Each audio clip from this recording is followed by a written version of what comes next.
Hi, it's Karen here. Thank you for joining me. Today I thought we would paint this very loose, simple abstract watercolour using some floral accents and some gold. As always, I'll put a list of the materials that I use in the description below. So let's get started. So first of all, I'm just going to dot some clean water on my paper just to help move my paint along. Now I'm going to limit my palette down to 3 colours for the background. So first of all, I'm just going to go into this lovely green and just literally just drop it in. Okay, I'm not being super precious with this. If you want to use a bigger brush, I think that would be helpful because you'll cover a lot more surface, so that'd be pretty good. And just drop it in. Okay, now I'm not looking for the colours to mix, as so to speak, but I do want them to run. So this is aquamarine that I'm just dropping in, super colour, and it really works well with green, I think. And then I'm just going to go into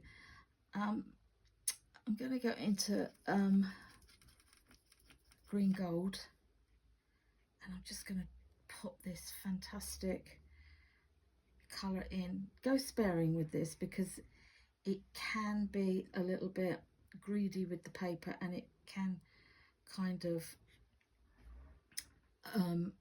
over mix and go over what you've already done. But just, you know, if you really move that paint around and just let it do its thing, okay? And if you want stronger pops of colour, just drop those in, and that's it. So once you've done your background, I'm going to set this aside because I can't work on it at the moment, so I'm just going to set that to one side. And this is one that I've already prepared. My paper is a bit crinkly because it's quite warm here today, but as you can see, I've got some really interesting marks here where the paint and the water have reacted on the watercolour paper, which gives us some really nice effects. Now, what I'm thinking about doing, I'm just going to wipe my table, folks. Just been a bit OTT with me paint and water. So just having a little think, I'm going to put a circle in there. Now, if you want to use your pencil and just give yourself a guideline. Now, you can use a template to draw around if that's what you want, if you want a perfect circle. Or you can just do freehand. Now, I'm going to use 3 of these lovely floral accents, and I've just outlined it with my pencil. Now, I'm gonna bring into the mix the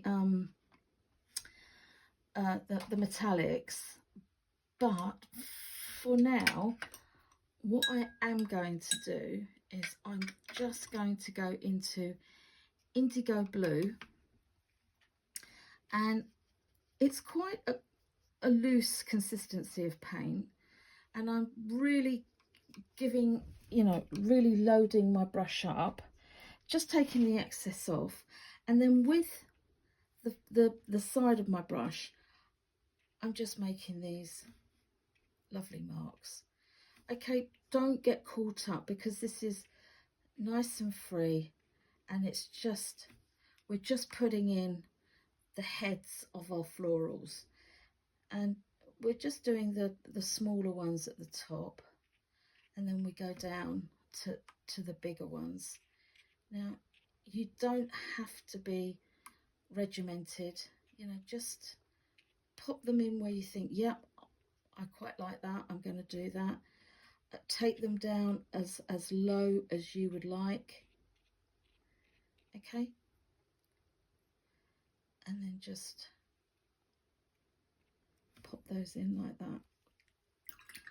Okay, make sure your brush is nice and clean. Now I'm going to introduce the metallics here again, and what I am going to do is I'm going to use the classic gold, and I'm going to put plenty of water in to activate my paint, because I do want this to be a creamier consistency of paint, because it makes it easier to work with.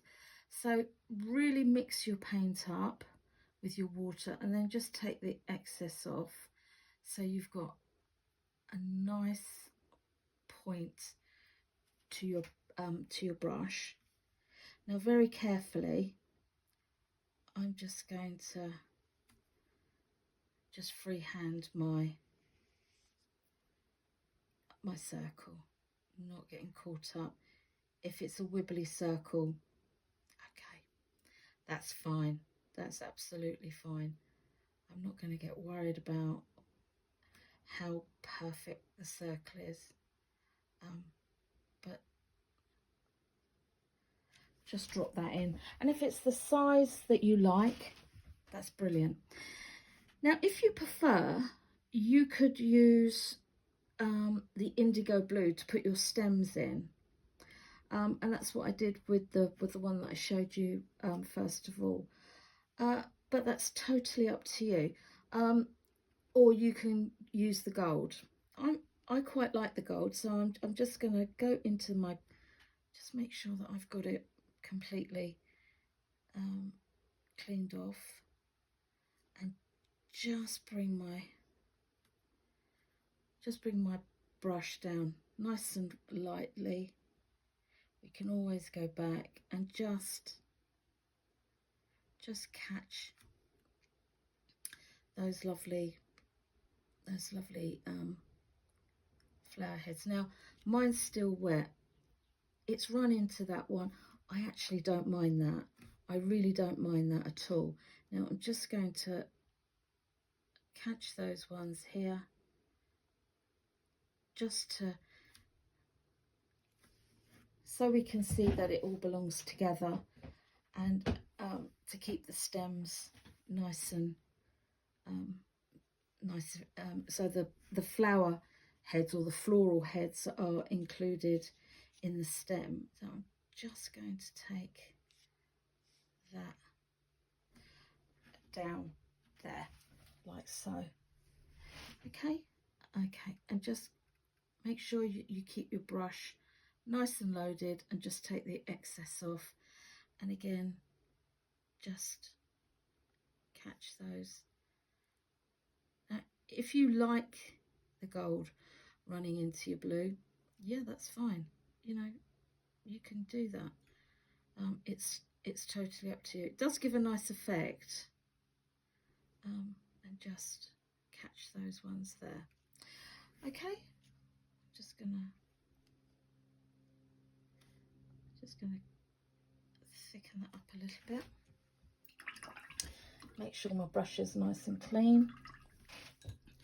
Now I'm just going to set the metallics to one side, and I'm going to really ensure that my brush is cleaned up. Back into the indigo blue. Now I'm just going to darken those bits down a bit, just to give it a little bit more intensity, and just to make it pop just a little bit more. But if you're happy with what you've put down, you don't need to put any more down. If that's what you've done and you like that, absolutely. But sometimes it just gives it a nice floral just at the base. Okay, so there's that one. Now I'm going to introduce the Polar White Newton and Ridley, Newton and Ridley, Winsor and Newton. That's a beer, isn't it? The ink, and that's these are great to use. Just pop that bubble, that air bubble. But if you don't have the pink, sorry, the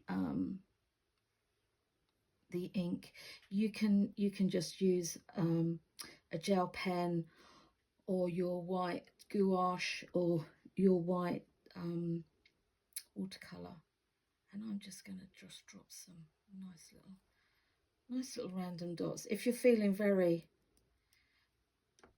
brave, splatter, because you do get a nicer effect. Oh, that was a bit, but you do get a really nice effect with that. And I'm just going to rinse that out, put the lid back on, and there we have it. I have made a bit of a mess on myself and on my table, but hey, it's worth it, isn't it? So there we have that one, and I'm just going to set my paints to one side